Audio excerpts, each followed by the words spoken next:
Assalamualaikum warahmatullahi wabarakatuh. Halo teman-teman, hari ini kita akan belajar tentang teori humanistik dari Abraham Maslow. Selanjutnya kita kenal dekat siapa itu Abraham Maslow. Abraham Harold Maslow atau yang dikenal dengan Abraham Maslow lahir pada 1 April 1908 di Brooklyn, New York. Maslow adalah anak sulung dari 7 bersaudara yang lahir dari imigran Yahudi Rusia. Nah, Maslow menghabiskan masa kecilnya di Brooklyn. Di sekolah, Maslow adalah murid ilmiah dan berhasil mendapatkan tempat di City College of New York. Kemudian dia belajar psikologi di Universitas Wisconsin. Selanjutnya, pokok-pokok teori dari Maslow ini adalah kebutuhan yang lebih rendah tingkatnya harus dipuaskan atau minimal terpenuhi secara relatif sebelum kebutuhan yang lebih tinggi tingkatnya menjadi motivator tindakan. Artinya di sini kebutuhan yang lebih rendah harus dipuaskan terlebih dahulu, harus dipenuhi terlebih dahulu, kemudian kebutuhan yang lebih tinggi tingkatnya yang selanjutnya akan dipenuhi, seperti mulai dari kebutuhan fisiologis, kemudian kebutuhan rasa aman, kebutuhan kasih sayang, kebutuhan penghargaan, dan yang terakhir kebutuhan aktualisasi diri. Selanjutnya ada hierarki kebutuhan. Nah, seperti yang kita ketahui, teori yang dicetuskan oleh Maslow ini disebut dengan teori hierarki kebutuhan. Ada 5 kebutuhan yang dimaksud Maslow dalam hal ini. Yang pertama yaitu kebutuhan fisiologis. Nah, kebutuhan fisiologis ini merupakan kebutuhan yang paling mendesak. Maka kebutuhan-kebutuhan fisiologis akan paling didahulukan pemenuhannya oleh individu, seperti makanan, air, udara, aktif, istirahat, keseimbangan temperatur, seks, dan kebutuhan akan stimulasi sensoris. Kemudian yang kedua, kebutuhan rasa aman. Nah, kebutuhan ini yang mendorong individu untuk memperoleh ketentraman, kepastian, dan keteraturan dari keadaan lingkungan. Untuk kebutuhan rasa aman ini merupakan kebutuhan dalam jangka waktu yang panjang, seperti kebutuhan rasa aman pada bayi dan pada masa dewasa. Untuk masa bayi atau masa kanak-kanak, seseorang akan merasa lebih aman jika diasuh dalam keluarga yang memiliki suasana keluarga yang teratur, disiplin, terorganisir, penuh kasih sayang. Kemudian pada masa dewasa, kebutuhan akan rasa aman terwujud dalam bentuk kebutuhan pekerjaan dan gaji yang mantap sehingga masa depan dapat menjadi lebih terjamin. Yang ketiga ada kebutuhan kasih sayang. Nah, suatu kebutuhan yang mendorong individu untuk mengadakan hubungan afektif atau ikatan emosional dengan individu lain, baik dengan sesama jenis maupun dengan lawan jenis di lingkungan keluarga maupun di lingkungan masyarakat. Kemudian kebutuhan yang keempat yaitu kebutuhan penghargaan. Individu ingin mengetahui yakin bahwa dirinya berharga serta mampu mengatasi segala tantangan dalam hidupnya, dan individu butuh penghargaan atas apa-apa yang dilakukannya. Artinya bahwa individu setelah melakukan hal-hal yang dirasa dia mampu melakukannya, dia butuh penghargaan atas apa yang dilakukan itu. Kemudian yang kelima ada kebutuhan aktualisasi diri. Nah, kebutuhan aktualisasi diri ini muncul ketika kebutuhan sebelumnya sudah terpenuhi dan terpuaskan dengan baik.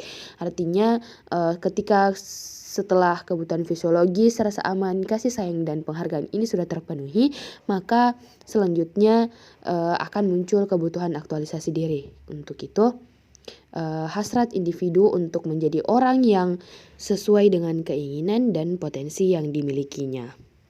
Selanjutnya ada dinamika teori kepribadian dari Abraham Maslow ini. Nah, Maslow berpendapat bahwa kepribadian manusia dihasilkan dari motivasi manusia yang diorganisasikan ke dalam sebuah hierarki kebutuhan, yaitu suatu susunan kebutuhan yang sistematis. Suatu kebutuhan dasar harus dipenuhi sebelum kebutuhan dasar lainnya muncul.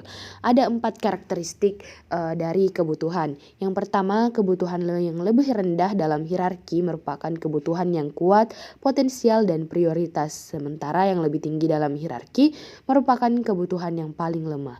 Yang kedua, kebutuhan yang lebih tinggi kurang diperlukan dalam rangka mempertahankan hidup, sehingga pemenuhannya dapat diabaikan. Yang ketiga, walaupun kebutuhan yang lebih tinggi itu kurang begitu perlu dalam rangka survival, namun kebutuhan itu memberikan motivasi, kontribusi terhadap survival itu sendiri dan juga perkembangan. Dan yang terakhir, pemenuhan kebutuhan yang lebih tinggi amat bermanfaat, baik bagi fisik maupun psikis. Kondisi ini dapat melahirkan rasa senang, bahagia, dan perasaan bermakna. Motivasi untuk memenuhi kebutuhan-kebutuhan ini menyebabkan terjadinya atau pergerakan pada kepribadian dan perilaku manusia. Setiap kebutuhan yang telah tercapai, maka kebutuhan lainnya akan mendesak sehingga manusia terdorong untuk melakukan suatu tindakan atau perilaku untuk memenuhi kebutuhan yang bersangkutan. Dengan demikian, dapat diketahui bahwa perilaku manusia timbul karena adanya motivasi untuk memenuhi kebutuhan. Selanjutnya, perkembangan kepribadian menurut Maslow. Nah, perkembangan kepribadian Maslow pada puncaknya adalah pencapaian aktualisasi diri yang merupakan kebutuhan tertinggi dari hierarki kebutuhan manusia. Dan kebutuhan aktualisasi diri ini merupakan kebutuhan yang bersifat alami yang dibawa sejak lahir. Nah, selanjutnya kebutuhan aktualisasi diri jarang terpenuhi karena sukar menyeimbangkan antara kebanggaan dengan kerendahan hati, antara kemampuan memimpin dengan tanggung jawab yang dipikul, dan antara mencemburui orang lain dengan perasaan berharga. Kemudian, orang gagal mencapai aktualisasi diri karena merasa takut menyadari kelemahan dirinya sendiri. Selanjutnya, kelebihan dan kekurangan dari teori humanistik Maslow ini. Kelebihannya yaitu pembelajaran dengan teori ini sangat cocok diterapkan untuk materi-materi pembelajaran yang bersifat pembentukan kepribadian, hati nurani, perubahan sikap, dan analisis terhadap fenomena sosial. Kemudian kekurangannya, siswa yang tidak mau memahami potensi dirinya akan ketinggalan dalam proses belajar. Siswa yang tidak aktif dan malas belajar akan merugikan diri sendiri dalam proses belajar. Selanjutnya ada video tentang implementasi dalam kehidupan sehari-hari.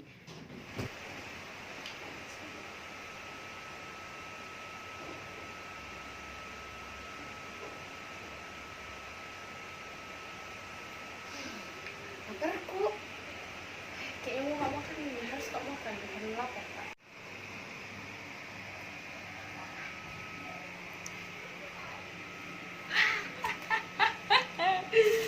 Nah, kita makan.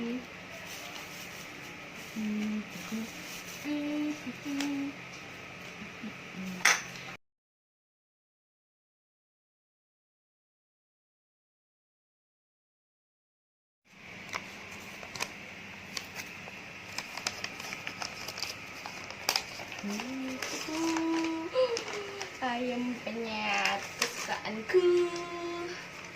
Kita harus menambah kemangi yang banyak.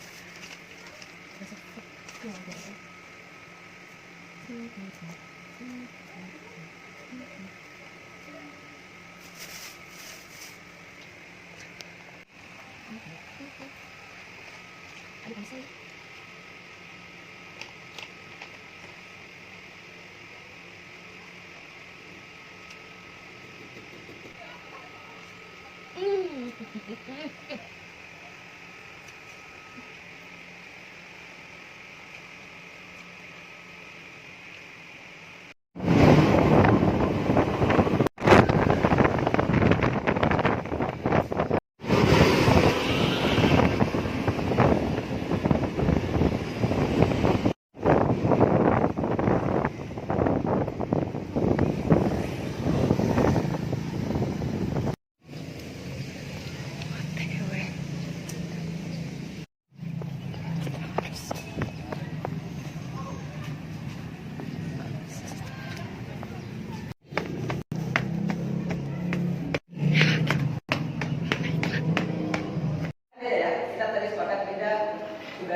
kakak, aku habis ujian loh. Lihat aku dapat nilai berapa? Coba lihat. Bagus kan? Pinter banget sih ada aku. Oh, iya dong. Nah, kakak punya reward buat kamu. Hadiah. Apa tuh? Jadi ya. Nih, kakak kasih kamu. Nih, kamu bisa belanja ini sepuas kamu. Ambil lagi, ambil. Makasih. Ya, oke. Aku mau belanja dulu ya. Ya. Dadah. Aku